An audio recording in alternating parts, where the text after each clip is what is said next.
और हम हैं कि अल्लाह के अलावा दूसरों को अपना मालिक समझते हैं, अपना मुस्तकबिल जानने वाला समझते हैं। मेरे भाइयों, ये बाबा, ये पीर, ये फ़कीर, ये पीर और मुर्शिद कुछ नहीं जानते हैं, ये ढोंगी हैं। अगर इनके पास गैब का इल्म होता या ये लोगों की मुस्तकबिल की बातें बताते तो इस तरह से नंगे ना होते, इस तरह गरीब और फ़कीर ना होते। गैब की चीज़ों को मालूम करके या इस तरह से बैंक बैलेंस करके आलीशान कोठियों में होते, लेकिन ये खुद अपने लिए कुछ नहीं कर सकते, दूसरों के लिए क्या करेंगे।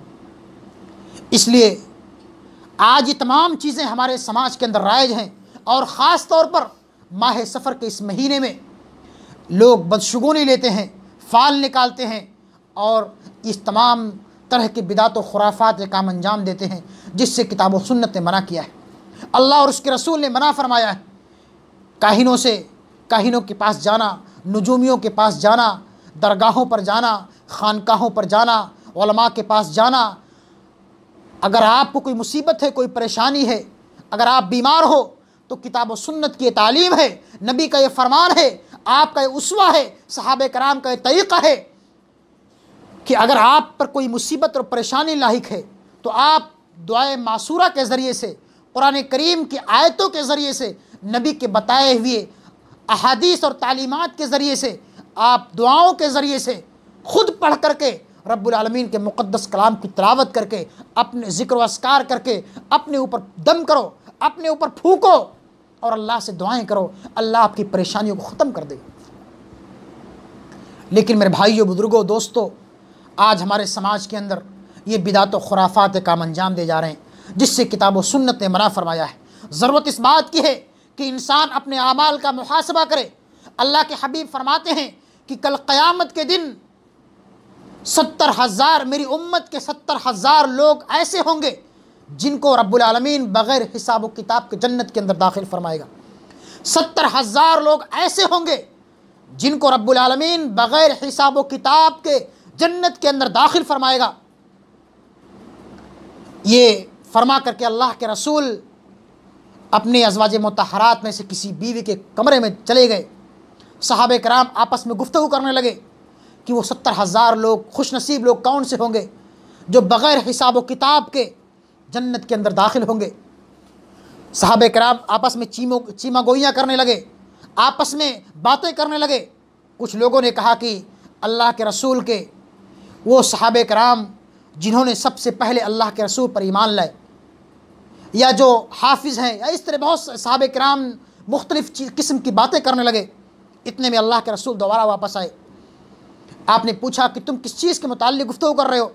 सहाबे कराम ने कहा, अल्लाह के रसूल, हम उस मौजू पर गुफ्तगू कर रहे हैं जिसका अभी आपने तज़किरा फरमाया कि 70,000 लोग मेरी उम्मत के ऐसे होंगे जो बग़ैर हिसाब व किताब के जन्नत के अंदर दाखिल होंगे।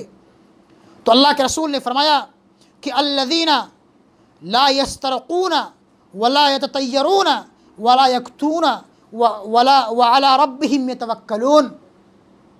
वो 70,000 लोग ऐसे होंगे जो रुक़या नहीं करते, जो नजुमियों के पास नहीं जाते, या इसी तरह से जो बदशगुनी नहीं करते, फाल नहीं निकालते, और जो लोग अपने रब पर, अपने परवरदिगार पर भरोसा करते हैं, जो अल्लाह पर ईमान लाते हुए अल्लाह पर तवक्कुल और भरोसा करते हैं, ऐसे लोग बग़ैर हिसाब व किताब के जन्नत के अंदर दाखिल होंगे।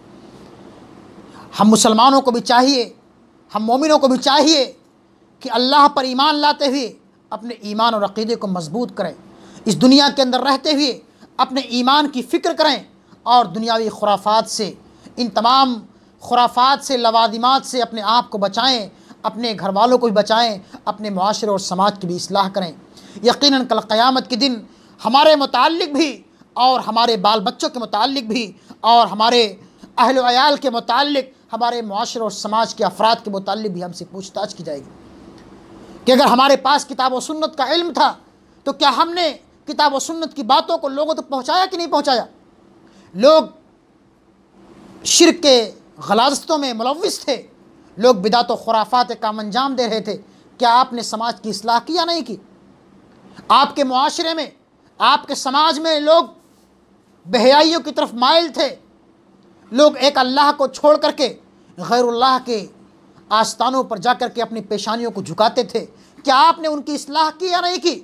क्या आपने कुरान की बातों को, अहादीस नबविया की तालीमात को आपने उन तक पहुँचाया कि नहीं पहुँचाया? आप क्या जवाब देंगे? ज़रूरत इस बात की है कि अल्लाह और उसके रसूल पर ईमान लाते हुए हम खुद सबसे पहले अपने ईमान और अक़ीदे को मजबूत करें, अल्लाह पर तवक्कुल और भरोसा करें और उन तमाम लवाजिमात से, उन तमाम खुराफात से, उन तमाम बिदात से अपने दामन को बचाएं, अपने घर वालों की इस्लाह करें, अपने बाल बच्चों की इस्लाह करें। और सफ़र के इस महीने में हमारे समाज के दरमियान, हमारे मुआशरे के दरमियान जो गलत चीज़ें रिवाज पजीर हैं, जो बदफालियाँ, जो बदशगुनियाँ और जो खुराफात काम अंजाम दिए जा रहे हैं, इससे हम खुद बचें और अपने बाल बच्चों को भी, अपने घर वालों को भी, अपने मुआशरे और समाज के लोगों को भी बचने की तलक़ीन करें। इसी में हमारी कामयाबी है, कामरानी है। रब्बुल आलमीन से दुआ है कि मौला करीम जब तक हमें इस दुनिया के अंदर ज़िंदा रखे, ईमान और इस्लाम पर ज़िंदा रखे। रब्बुल आलमीन हमारे ईमान और अक़ीदे को मजबूत करे। रब्बुल आलमीन तो हमें हमारी इस्लाह करने, अपने घर वालों की, अपने बाल बच्चों की, अपने दोस्त अहबाब की और अपने मुआशरे और समाज की इस्लाह करने की तौफ़ीक़ अता फरमा। रब्बुल आलमीन हमारे समाज के दरमियान, हमारे घरों के दरमियान जो बेहयाइयाँ, जो बुराइयाँ, जो बदअक़ीदगियाँ रिवाज पजीर हैं, अय अल्लाह तो हमारे मुआशरे की इस्लाह फरमा, हमारे घरों की इस्लाह फरमा। अय अल्लाह तो हमें अपना खालिस मोमिन बंदा बना, जब तक इस दुनिया के अंदर ज़िंदा रख, ईमान और इस्लाम पर ज़िंदा रख और हमारा ख़ात्म बिल खैर फरमा। आमीन। तक़ब्बल या रब्बल आलमीन व आखिरु दावाना अनिल हम्दुलिल्लाहि रब्बिल आलमीन। वस्सलामु अलैकुम व रहमतुल्लाहि व बरकातुहू।